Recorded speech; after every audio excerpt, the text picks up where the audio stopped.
Hi everyone and welcome back to Rachel's Enchanting Cakes. Now for today's content I'm going to be showing you how to pipe these 3 festive themed cupcakes using just 3 piping nozzles. Starting with this stunning cupcake wreath. I'm also going to be showing you how easy it is to achieve this edible snow that is not affected by the fridge or any form of humidity. Moving on to these adorable miniature Christmas trees. Really simple to make, and that edible snow just adds that perfect finishing touch. Finally, we have the very popular rosette. We are all on the same colour theme, so you're just going to need the green and the red. Everything you need to know in a simple step-by-step format. Let's make a start. The first thing I want to do is add a layer of buttercream to the top of each cupcake. This will do 2 things. Firstly, it will protect our cupcake from the air, especially when we add it to the fridge. And secondly, it's going to help prevent seeing any of the cake underneath, because we are going to be adding all of that edible snow. So just cover this until it's nice and smooth. The 3 piping nozzles used in this content are the Wilton 2D. This is what we will be using for that lovely rosette on the 3rd cupcake that you saw on the right hand side. Now the Wilton 4B, this is used on all 3 cupcakes, so that's the wreath, parts of the Christmas tree, and also underneath that stunning rosette. Finally, one very similar to the 4B is the Wilton number 32. It's slightly smaller, and this will be used to add the finishing touch to our miniature Christmas trees.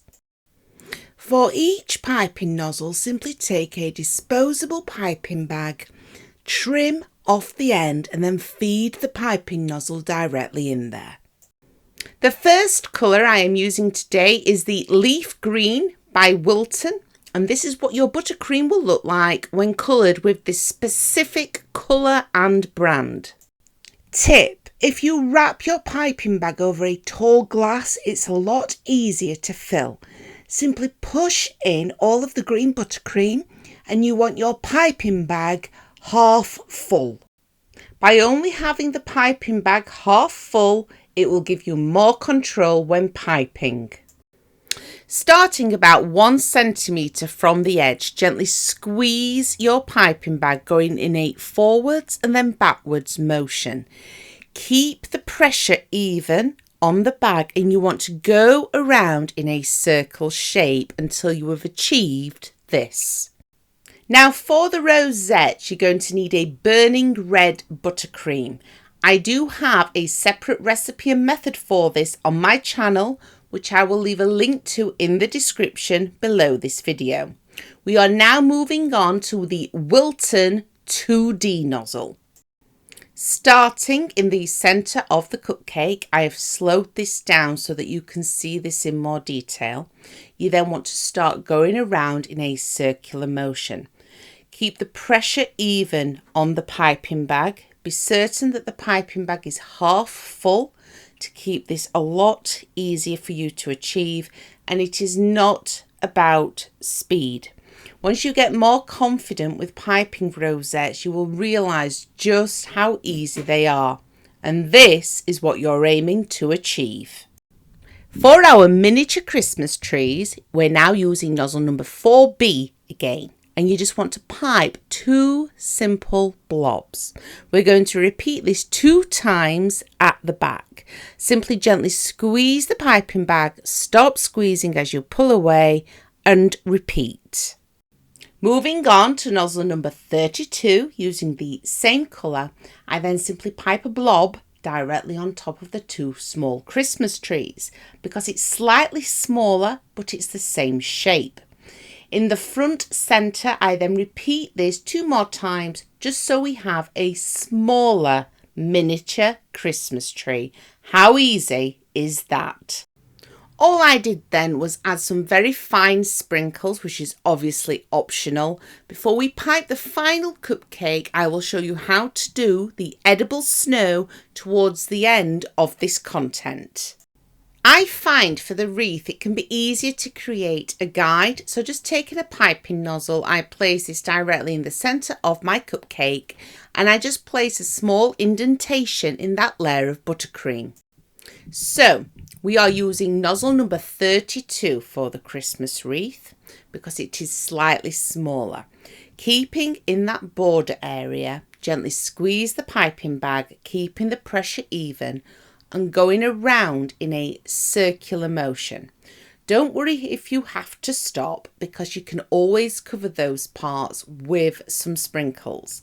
This is a lot harder to do on camera, but in practice it is extremely simple.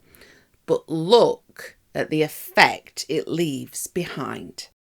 I then simply repeated what I did for the small Christmas trees and I added a few sprinkles.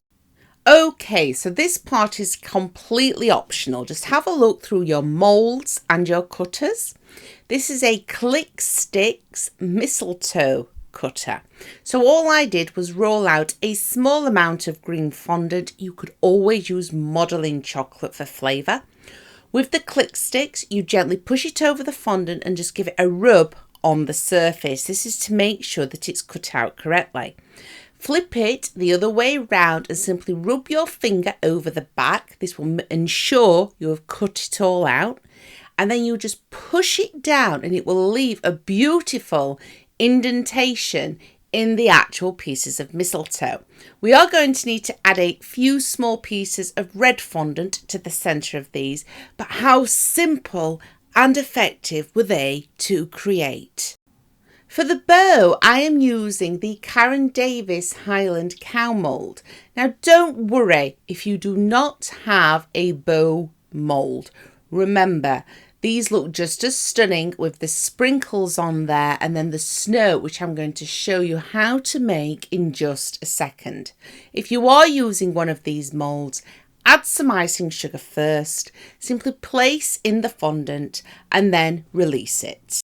Here I am using Saraceno cake paper, however any form of wafer paper will work perfectly for this. Simply start by tearing up the edible paper and placing it into a blender. Now it's up to you how fine you blend this. I don't like to blend it too much because I like the snow to be quite thick. Here you can see me blending it and it's slowly coming together. The best thing about wafer paper is it will not dissolve like icing sugar would. So these can then be stored in the fridge and when you take them out, the snow will still be there. All you want to do then for each individual cupcake is simply sprinkle over your edible snow. Now remember what I said. So sometimes we need to store the cupcakes in a fridge. But the condensation after taking it out of the fridge can make something like icing sugar dissolve. The best thing about wafer paper is this will not happen. You will have these stunning cupcakes. They will stay like that. It is completely edible and they are super easy to achieve. I really do hope I've helped you all again today. Thank you all for your amazing support and I'll be back soon with an awful lot more new, completely free content.